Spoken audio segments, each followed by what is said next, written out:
Ok? Ao vivo, de volta, de boa na Lagoa. Direto do Estúdio 3 para os nossos Enenzandos, nosso alunado do terceirão, terceirão de aço, terceirandos de Campo Alegre, de Campo Largo, de Ribeiro Gonçalves, de Uruçuí, de São João da Varjota, não, de Santa Cruz do Piauí, Santa Cruz dos Milagres, de Juazeiro, de Boa na Lagoa. Estamos de volta aqui do Estúdio 3 com o meu amigo Juscelino, que na realidade é agora que nós começamos a entrar falando com o homem, né? E eu parei no famoso plano de metas. Um plano com metas. Notadamente, o Estado é o grande articulador para levar o país ao desenvolvimento. O Juscelino havia bebido muito nas teorias recentes, que era a diferença entre os países desenvolvidos e subdesenvolvidos. E o Brasil tinha característica mais de sub do que de desenvolvido, de terceiro mundo. Ele diz, nós vamos modernizar esse país, botar esse país para progredir. Véio. O Estado vai fazer de tudo. E estimulou o desenvolvimento da produção de energia, do transporte, tanto com a construção de estradas, como com a entrada da indústria automobilística, da indústria de base, investimentos na educação, que não saiu, nos alimentos, que não saiu, e a meta última, a cereja no bolo, seria Brasília, a nova CAP, seria a meta última do chamado plano de metas, que é o plano do meu amigo Juscelino, perfeito? Olha as teorias que haviam, né? Eram propagadas muito. Aqui os chamados países do terceiro mundo, aqui os países do segundo mundo, do primeiro mundo. Segundo mundo eram os países ligados aos comunas.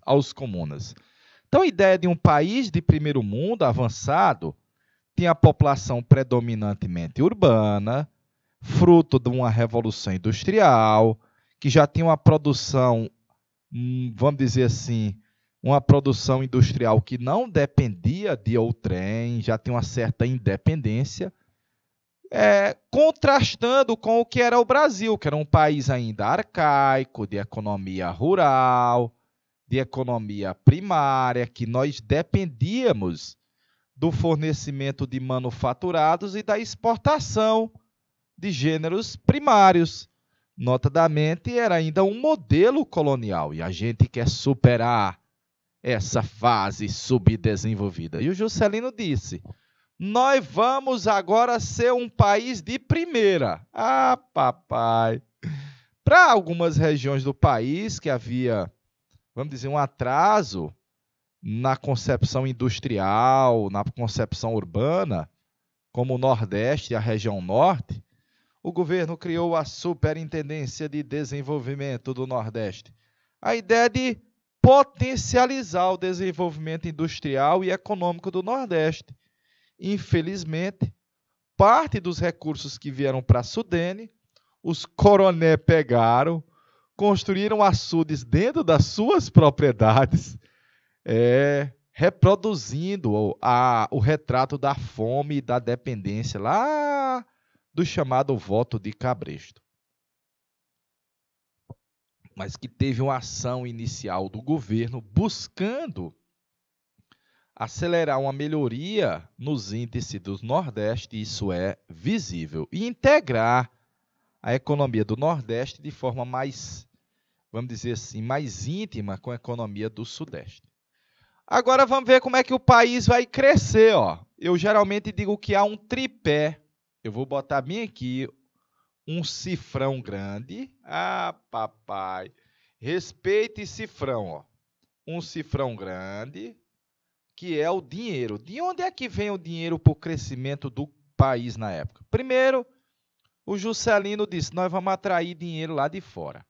Nós vamos atrair as multi. Elas estão doidinhas para investir onde tem matéria-prima barata, mão de obra barata e um mercado consumidor em potencial. Nós, olha aí, ó. Então, ele vai atrair as multinacionais, principalmente dos autos, dos eletros e da química. Faltou aqui, ó, química. 2. A presença de empresas estrangeiras vai passar a ser constante no nosso cotidiano.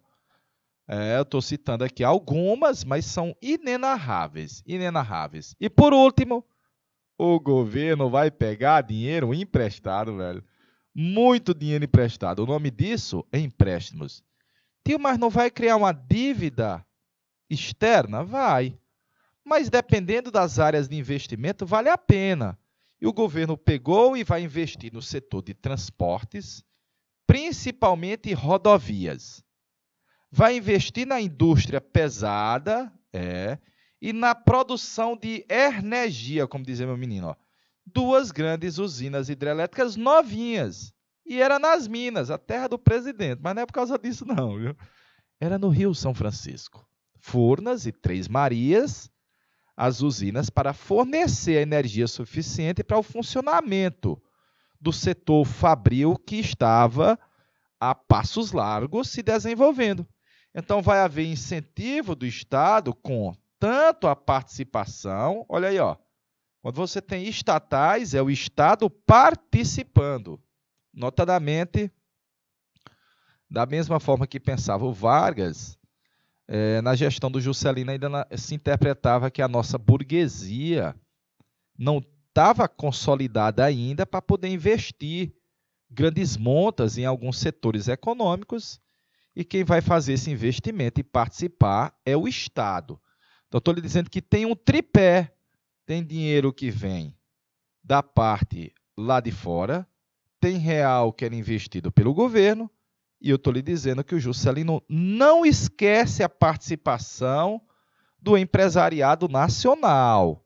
Estou até lhe citando aí, ó, comércio, setor de serviços, indústria, construção civil, estradas. As empreiteiras brasileiras de hoje, as grandes empreiteiras começaram a nascer nas grandes obras da gestão do Juscelino. Tanto as estradas, como as usinas hidrelétricas, como a capital novinha, né, que era Brasília. Então está aí o tripé para que o país pudesse alavancar esse crescimento nas estratégias do Juscelino. Então você pode dizer, tio, o Juscelino era um pouco nacionalista, mas ele não ficava com raivinha com a presença de capital e tecnologia estrangeira. Era. Na verdade, o Juscelino ele pensava um pouquinho diferente do Vargas, que ele dizia, brother, o país não tem condições de por si só caminhar só com as suas pernas. Então, a parceria com capital internacional, com tecnologia internacional, com quem já tem know-how de propriedade, hoje para nós vai ser muito bom. Venham aos as multis. Está aí ele na inauguração da usina de Furnas e, claro, além disso, siderurgia, petróleo, a Eletrobras, a aviação Tupiniquim, aviões made in Brasil. Olha aí o plano de metas dando certo. Visto isso, nós, ao cabo de 5 anos, vamos ter resultados positivos em muitos setores. Então, já vou dizer que antes do Médici, o primeiro milagre econômico foi do Juscelino, que não foi um milagre porque a gente sabe de onde surgiram os investimentos para que o país pudesse crescer, principalmente nesses setores aí, olha. O país cresceu a 7% ao ano, é um crescimento à la China, velho, atualmente. Só a indústria, ao cabo de 5 anos, tinha quase que dobrado a sua capacidade produtiva. Foi um crescimento astronômico, 80% de crescimento industrial em 5 anos. Se você pegar o setor de transportes isolado, o crescimento é de 600%. Tem autor que bota mais ainda, ou seja, ultrapassou em muito as metas, as propostas, os objetivos do plano de metas. Mas, evidentemente, uma presença muito maior das multinacionais e do capital externo. Então, a gente costuma brincar, dizer que Ali, evidentemente que acelera a internacionalização da economia tupiniquim. Ah, papai!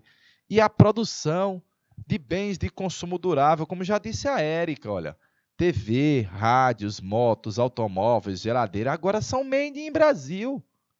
Made in Brasil, não para todos, porque nem todos tinham acesso a esses bens, tinham dinheiro para comprar esses bens, ainda hoje, mas evidentemente que aquela época era muito mais elitista, muito mais difícil para a classe trabalhadora, perfeito? No setor de transportes, olha aí, ó, no setor de transportes, a abertura de estradas. Nós tivemos um presidente chamado Washington Luiz, tem duas frases dele. Governar é abrir estradas. Estradas era sinônimo de desenvolvimento. E a segunda frase dele é a questão social, um caso de polícia. Pois o das estradas, o Juscelino vai dar continuidade. Essa paranoia na nossa história que o transporte rodoviário deve ser mais importante que o ferroviário. Galerinha, nós somos um país continental e você deve ter visto em geografia que essa forma de transporte ela é muito cara. Que mais barato seriam as ferrovias, as hidrovias. Para esse tamanho continental nosso, mas infelizmente nada. O incentivo vai ser as rodovias. Até porque a indústria automobilística estava se instalando. E o detalhe é que a indústria de pneus começa a fazer um lobby. Começa a fazer um lobby para que o governo construa estradas asfaltadas. E asfalto que consome mais pneu. Então, olha, pneus, vidros, tintas, parafusos, plásticos. A indústria de automóveis atraía outras. Parece que o país agora estava no caminho certo. Ah, papai, ninguém sabe do tamanho da dívida que tem que pagar depois, mas parece que estava no caminho certo, velho. Juninho Bio, meu rei, deixa R$1 aí na tela.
Povo, eu vou dar como exemplo o transporte rodoviário aqui no Piauí. Deixa eu passar a imagem, Aqui, ó. Aqui está Brasília, no projeto do Juscelino. Aqui é a famosa Belém, Brasília. Aqui é a BR-020, passa lá na minha cidade, Coronel Zé Dias, ó. Liga Brasília a Fortaleza, passa por Picos. Aqui vai ser futuramente a Transamazônica. Picos é um grande entroncamento rodoviário. E aqui é Teresina, olha. Teresina. Vou pegar aqui. Peguei o trem em Teresina pra São Luís do Maranhão. Tá de azul, ó. Atravessei o Parnaíba, ai, ai, que dor no coração. Tinha já uma linha férrea ligando Teresina a Luiz Correia. E uma outra que liga a Fortal. É, velho. A mesma que vai para o Recife. De boa?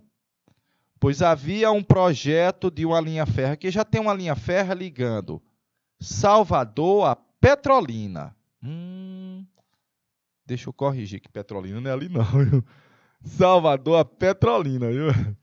Deixa eu corrigir, viu? Já tinha esse projeto aqui, ó. Salvador, Petrolina, ó. Petrolina é aqui, ó. E eu estou lhe dizendo que havia um projeto de construir Teresina, voltando. Teresina para Petrolina, interligava os sertões, ó. Aí o Juscelino disse, não, negócio de ferrovia, vamos construir uma rodovia, que é a estrada que passa por Picos, depois por Patos, Paulistana e vai para Petrolina. Isso aí era para ser uma linha férrea. E essa região dos sertões ficaria toda interligada por ferrovias. Ah, papai, só que não. Tá aí. Aí eu botei que vai haver uma transformação nos costumes em parte da sociedade brasileira.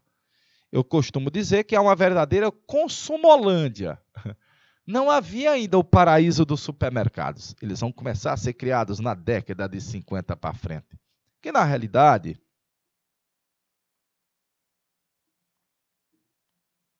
você tinha a padaria, você tinha o açougue, você tinha a bodega do seu João, você tinha o comércio, você tinha a feira. Em um supermercado, junta com um centro de compra e vai ter padaria, açougue, feira, verdura, tem tudo. Vai ser o paraíso da classe média. Era copiando os centros de compra dos Estados Unidos, antes do shopping center, viu? Mas eu estou dizendo mais, ó, que o Brasil está copiando o American Way of Life, ó, o modo de vida americano, o consumismo, a consumolândia. Geladeira, televisão, rádio, toca-discos. Ah, papai. Morar em apartamento. Enceradeira elétrica, aspirador de pó, muitos brinquedos de plásticos, ar-condicionado nas cidades, nas grandes cidades, automóveis, viagens ao exterior, cruzeiros, uhul! É o estilo de vida americano. Se aprendia muito isso daí na propaganda que você via no cinema. O cinema hollywoodiano se transformou numa propaganda para o estilo de vida norte-americano, o consumismo desenfreado. De boa? Notadamente, como o governo não realizou políticas públicas no campo, nós começamos a acelerar o êxodo rural e mais gente saindo do campo, migrando para as cidades. Daqui a pouco, na década de 60, a população brasileira vai ser predominantemente urbana e não mais rural. Cultura do apartamento, vida mais prática, casas caras.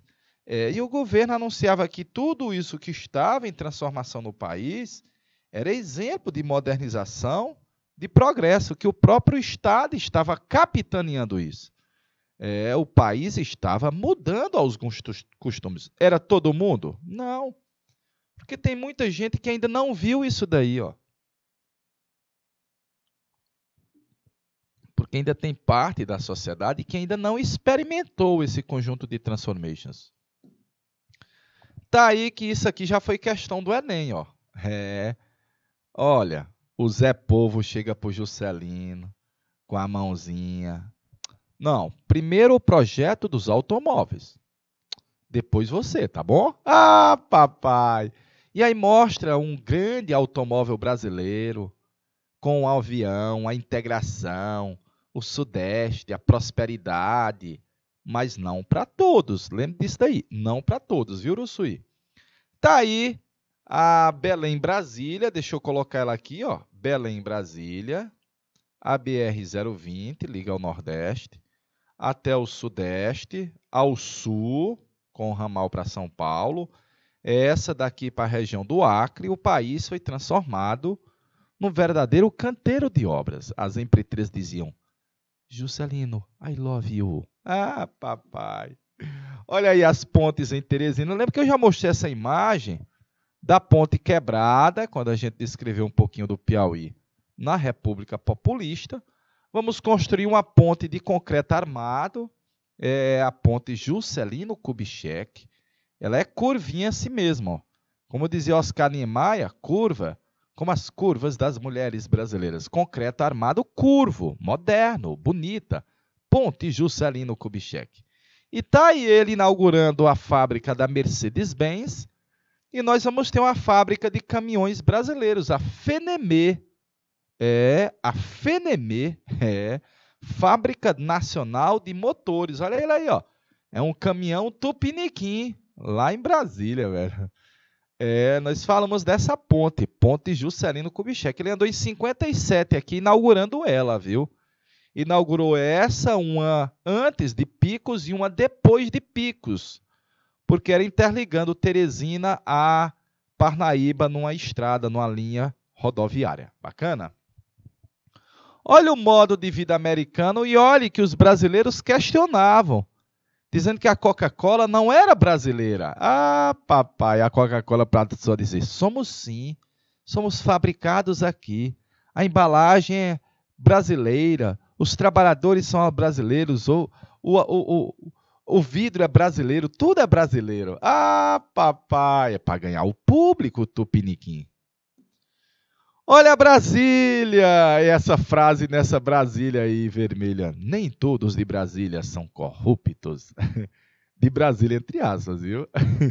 Massa, né? Não esse trocadilho, porque os caras dizem, Brasília é tudo corrupto. Nem todos de Brasília são corruptos, viu?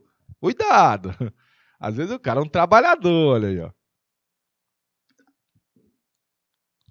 Por que Brasília? Por que Brasília? Primeiro, o primeiro projeto que falava de uma nova capital para o país no Planalto Central esteve na Constituição de 1891. Mas a Constituição vigente era de 46. E nessa Constituição de 46 previa que a União, a capital seria transferida para o Planalto Central. Mas quem primeiro falou ela foi no contexto da independência, o meu amigo José Bonifácio de Andrade e Silva, que naquela época já deu o nome, que a capital construída no Planalto Central seria Brasília. Então o nome Brasília existe antes de Brasília? Sim, bem antes, viu? Vou colocar assim, ó. Vai ser uma das metas do plano de metas, a construção da nova CAP. Motivo: da segurança, capital da República. Se tiver uma terceira guerra mundial, o Rio de Janeiro está no litoral, galerinha. Estava à mercê de um ataque alienígena, das bombas atômicas, dos grandes mísseis. E a capital, estando lá no meio do Brasil, ela está mais segura. É verdade? É e não é. Porque a capital dos Estados Unidos é Washington DC. E Washington está praticamente no litoral, bem pertinho. Nova York é litoral. Nunca recebeu uma bala, né? A não ser o World Trade Center. 2, para integrar o território, para colonizar o centro-oeste e o norte. É verdade? É. E depois de Brasília, o centro-oeste passou a ser mais importante economicamente. Haja vista a produção agrícola, agropop, lá na região centro-oeste. Só foi possível depois de Brasília, só é um nome muito grande, muito forte. Mas depois de Brasília, a colonização daquela região acelerou. Vai distanciar o povo do poder? Vai. Porque o eixo Rio-São Paulo ele era muito politizado. E levar a capital lá para o meio do nada, da Caatinga Zona, no Cerrado, quem é que vai em Brasília reclamar, galerinha? E se for, Brasília foi construída com amplos espaços abertos. Para que se tiver 100 mil pessoas, vai parecer que é pouco. A não ser que esteja fechado ali. Mas a ideia é essa, que a massa não iria botar pressão sobre os políticos e afastar um pouquinho do eixo São Paulo, haja vista. São Paulo não tinha dado maioria ao Juscelino. Virgem Maria. E não, São Paulo tinha apoiado mais, era o Adhemar de Barros. Mas, por último, uma capital nova, planejada, futurística, era o exemplo de um Brasil moderno que crescia a passos largos. Construída em 3 anos, no meio do nada, no esforço de engenharia, logística e vontade, viu, galerinha? E vontade, porque Brasília foi construída do zero, do zero, do zero. Às vezes você pega uma obra aqui, em um lugar, e os caras passam 20 anos para construir, para concluir. Na década de 50, Brasília foi concluída em 3 anos. Tempo recorde. Vontade de fazer, viu? Juninho, meu lindo, deixa aí R$1 na tela, por favor.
De epicentro, numa região quase que equidistante para todas as outras capitais, bem no meio, no centro de 3 grandes bacias hidrográficas, do Tocantins-Araguaia, ali no A, do Velho Chico, no B, e do Paraná, no C, deu para ver?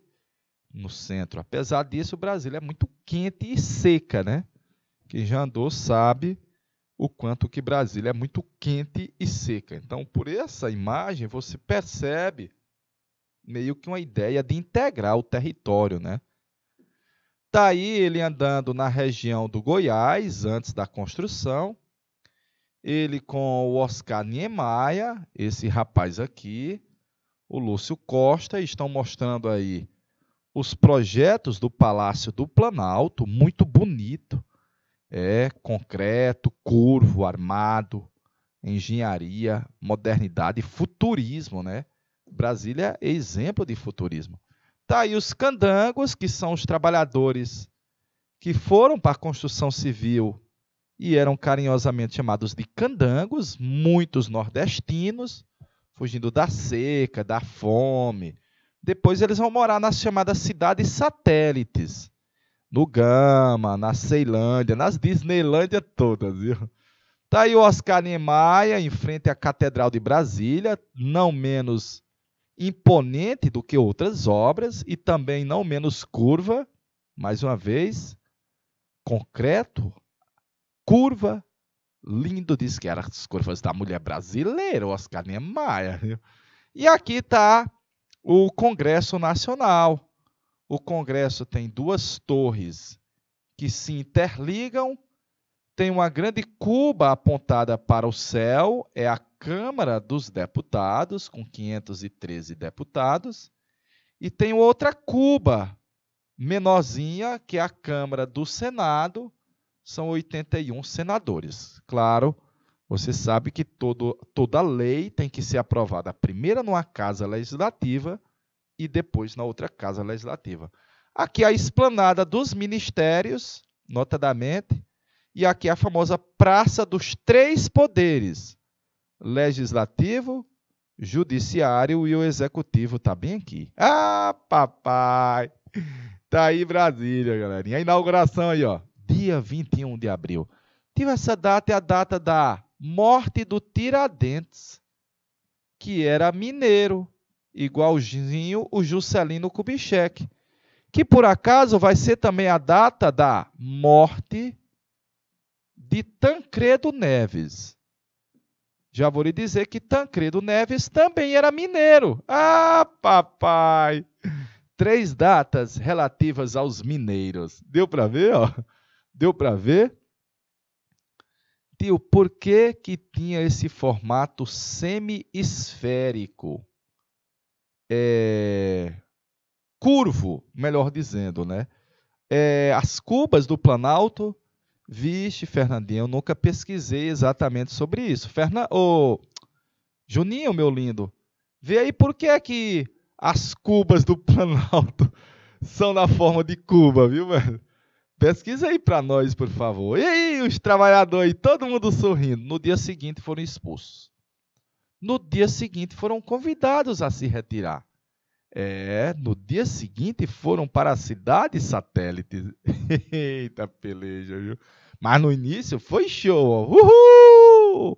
Iha!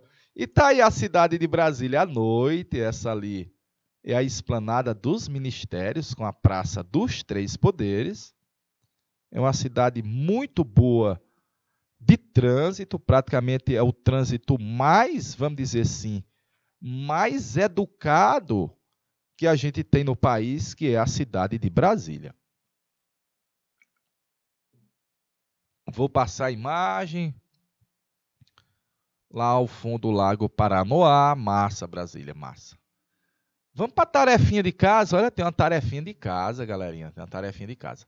O plano de metas do Juscelino tinha propostas arrojadas e progressistas para o país.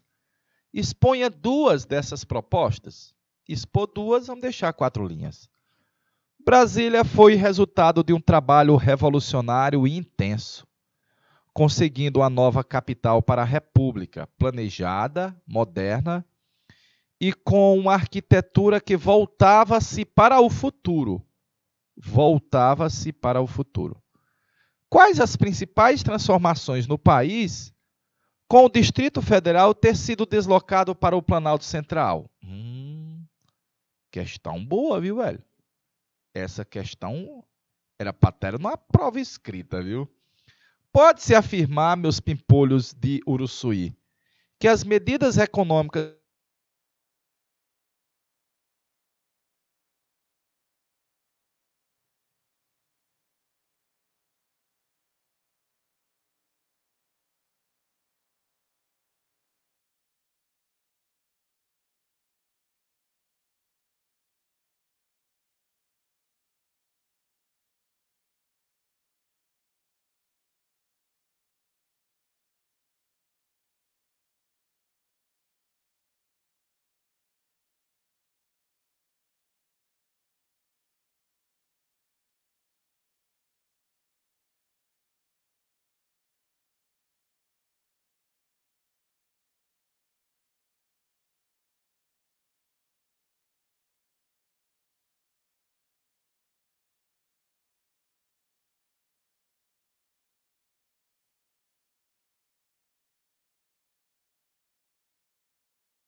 galerinha, aos vivos, agora melhorou, né?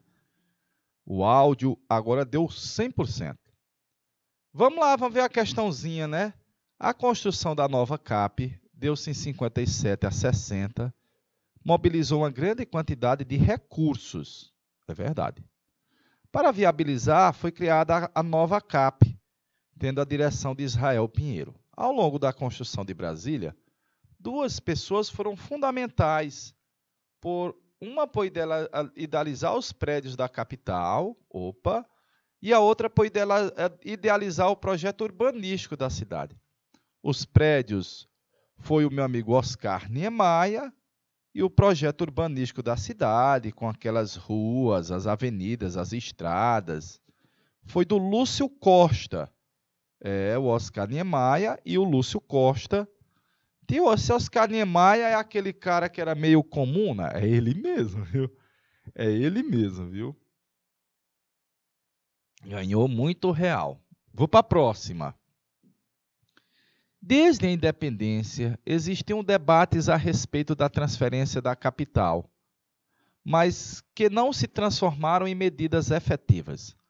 A primeira menção em caráter oficial, primeira menção em caráter oficial, no sentido de transferir a capital para o centro do Brasil, ocorreu quando? O Oscar Niemeyer foi o comuna mais capitalista da nossa história. Foi o comuna que mais ganhou real aqui no Terra Tupiniquim, viu?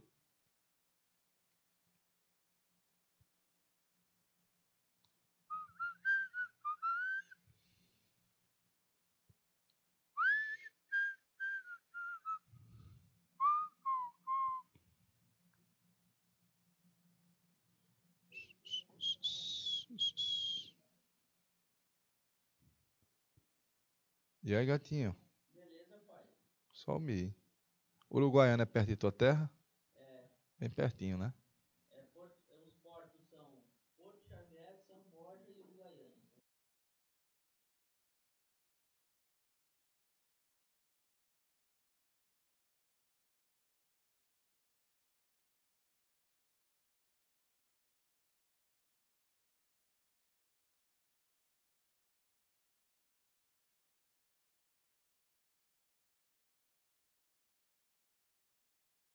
E aí, meu filho?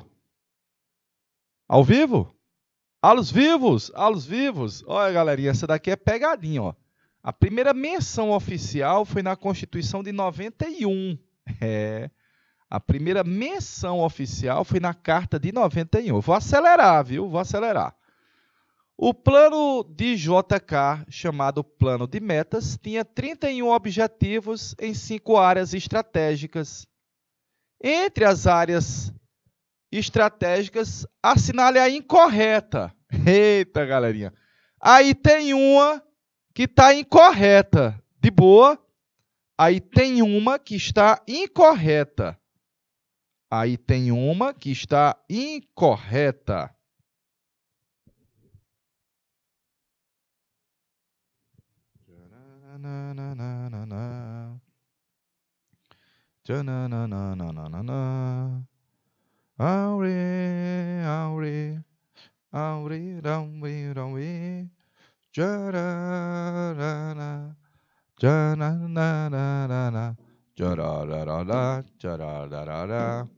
E alegria.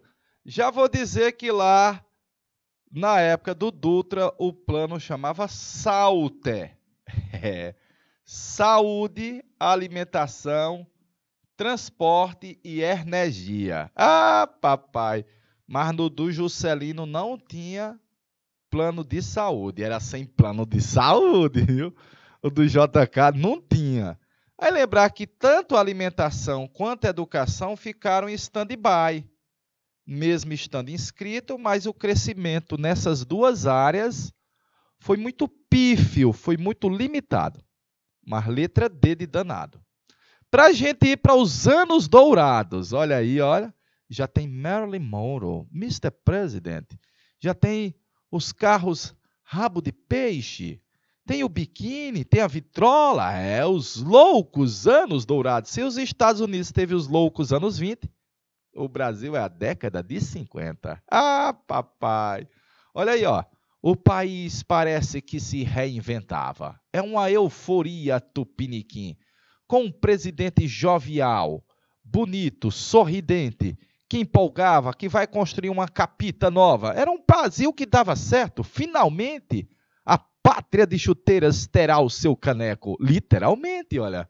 O rádio, a televisão, o cinema brasileiro, a Copa de 58 foi finalmente conquistada pelo Brasil. Depois do Maracanaço, um menino de 17 anos, naquela época do Maracanaço, aquele menino de 17 anos só tinha 9 anos de idade.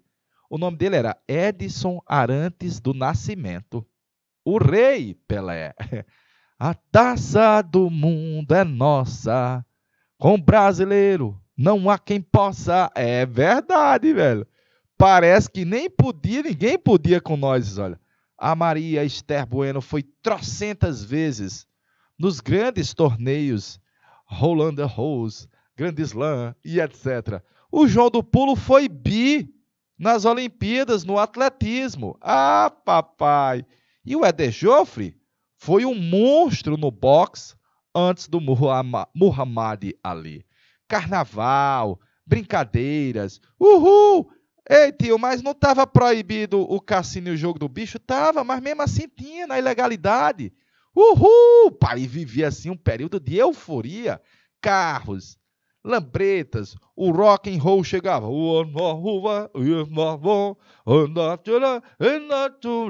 Mostra o grande aí, Júnior.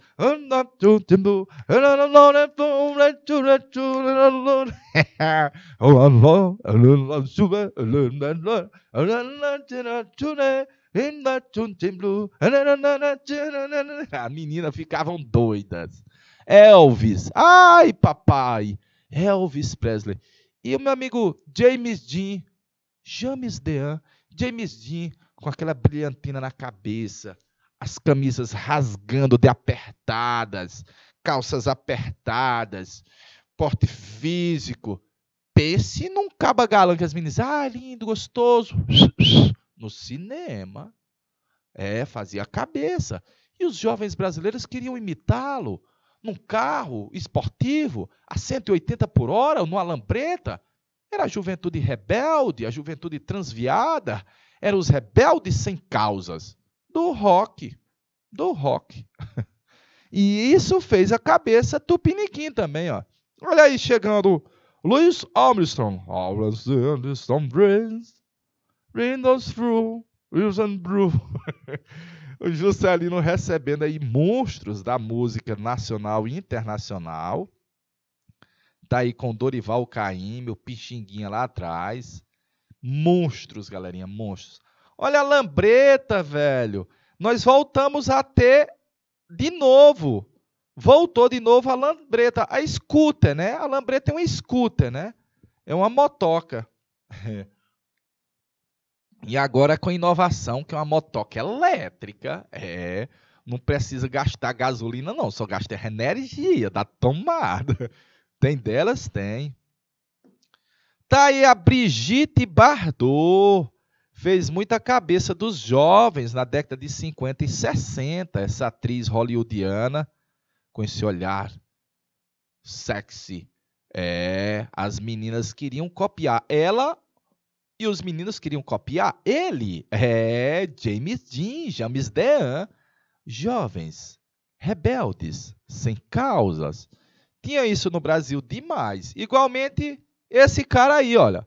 Eu já vou lhe dizer que o Luiz Gonzaga, que morava no Rio, era o rei do Baião. O velho Lua dizia, ei, brother, Dominguinho, meu filho. Dominguinho, meu filho. Junte os panos de bunda, rume as malas, nós vamos embora. Vamos embora por quê, seu Luiz? Vamos embora que as rádios não tocam mais o nosso baião. Não toca mais o forró, só esse iê, essa guitarra, esse cara aí, esse tal de Elvis. Nós estamos lascados. Vamos voltar lá para o sertão. Foi mais ou menos isso? Foi. Porque aos pouquinhos, tanto o cinema quanto o rádio passaram a veicular parte da música internacional, principalmente norte-americana, e na década de 60 vai chegar aqui os Beatles, The Beatles, e vai chegar os Rolling Stones, que eram bandas inglesas. Então já estou dizendo para você que a gente passa a ter uma influência sobremaneira, claro, da música international. Churururu, churururu. Tem umas músicas do Elvis que são bacanas também. Deixa eu passar aqui. Olha a Marilyn Monroe, Mr. President. Você sabe que as más línguas diziam que essa moça aí era uma amante do presidente John Kennedy. Meu Deus do céu, o professor está falando demais. Eu estou falando a verdade, viu? Diziam que era amante do presidente John Kennedy. Olha o Rio de Janeiro com a praia. Olha o biquíni da época, velho. Olha o biquíni. Na época era um maiô, né? O biquíni é só na década de 60. Depois da invenção do francês. Mas já dá para ver aí as praias do Rio. Aí a sunga daquela época. A sunga. Vou passar mais. Olha a saia. Mini saia. E olha, tudo era mini, né? A mini saia. As botas de cano alto. As meninas copiavam muito esse modelito inglês norte-americano. Mais imagens. Olha o nylon. A importação de tecidos, ela vai meio que sacrificar a indústria têxtil brasileira. Nylon é Nova York e Londres. Nylon é Nova York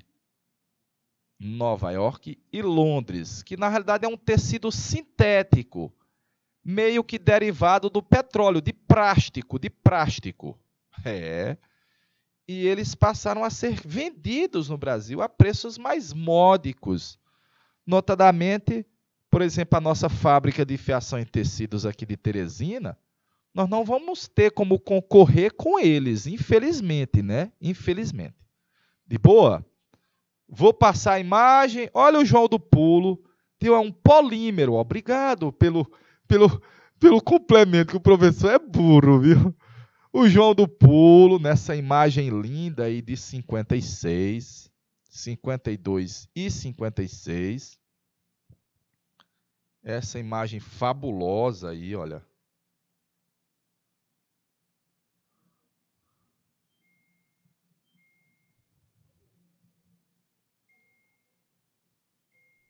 Vou passar mais, eu acho que tem imagens da seleção brasileira de 58. Está aí o Éder Joffre, foi campeão mundial do boxe. Está aí o Pelé, olha essa fotografia. Ele só tinha 16 anos de idade. Ia entrar no profissional ainda nesse ano aí. Está aqui ele, um menino com a camisa 10. E aqui o meu amigo Garrincha, o anjo das pernas tortas. E o Brasil, a pátria de chuteiras, finalmente vai levar para casa. Mentira, porque só leva depois de 3. Depois de 3 campeonatos. Então, nós vamos ser campeão no ano de 58. Nós vamos ser bicampeão em 62.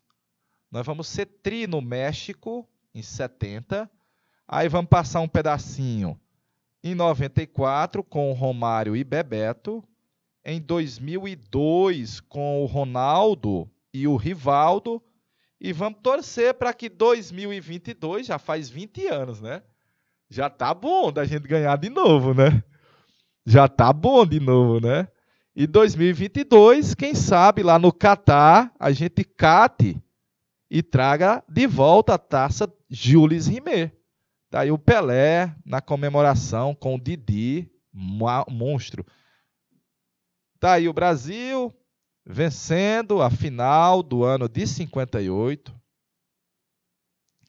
Naquela época o Brasil usava muito o uniforme azul, né? Azul.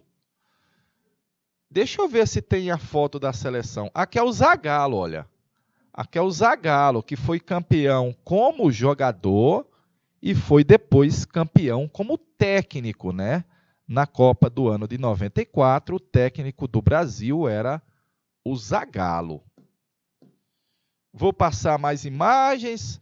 Está aí o presidente Juscelino com a equipe brasileira campeã mundial de basquete. E está aí ele com o João Avelange. Foi esse cara aqui, que era presidente da CBF, que transformou essa entidade numa entidade monstra, gigantesca. Foi o João Avelange que transformou a FIFA e a Copa do Mundo num espetáculo. Porque hoje é um espetáculo, né? Em 58, o presidente ainda era o Juscelino. Ele vai sair em janeiro de 61. Lembre-se que o mandato é de 5 anos. Começou em 56 e vai até janeiro de 61, galerinha. De boa? Mandato presidencial é de 5 anos.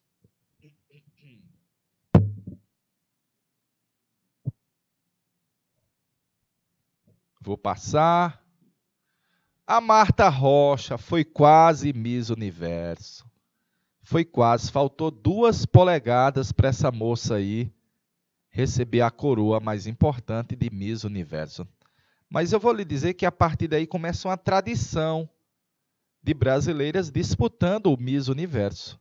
Inclusive, ultimamente, com piauienses disputando o Miss Brasil. E o Juscelino, claro, conheceu a Marta Rocha, de boa, conheceu ela aí, olha, quando ainda era governador.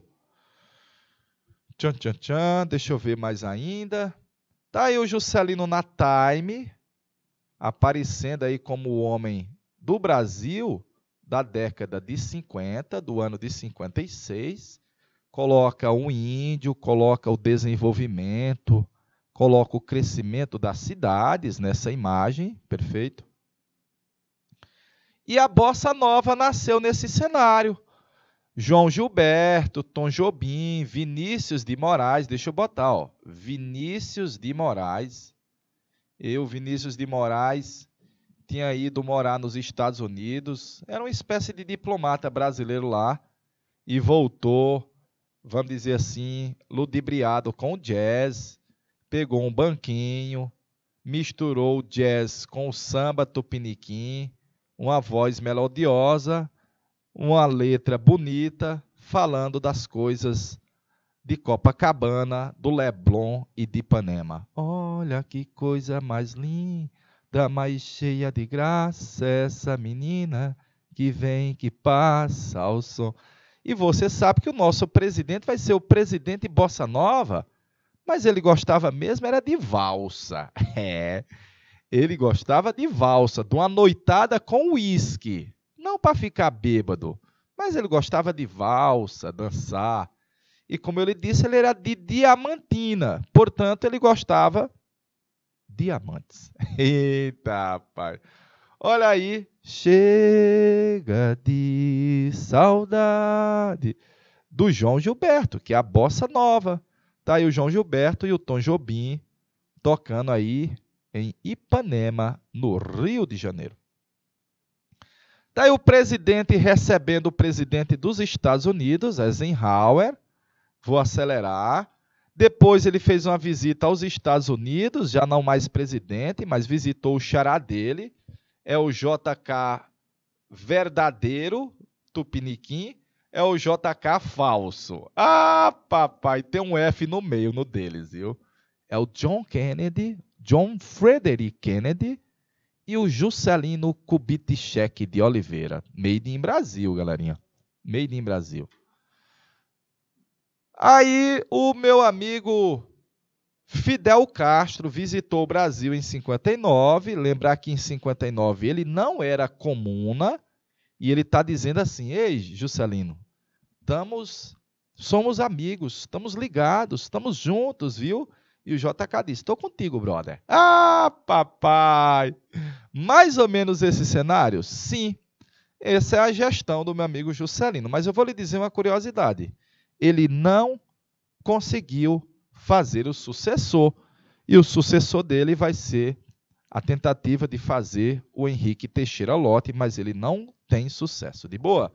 Estou encerrando a minha aula de hoje, era a temática do Juscelino. Na próxima semana vai ser, eu acho, o Jânio Quadros e o João Goulart, o homem da vassoura e o homem do golpe. De boa? Um cheirinho na caixa do oi, até a próxima semana. Ó. Tchau, valeu, povo!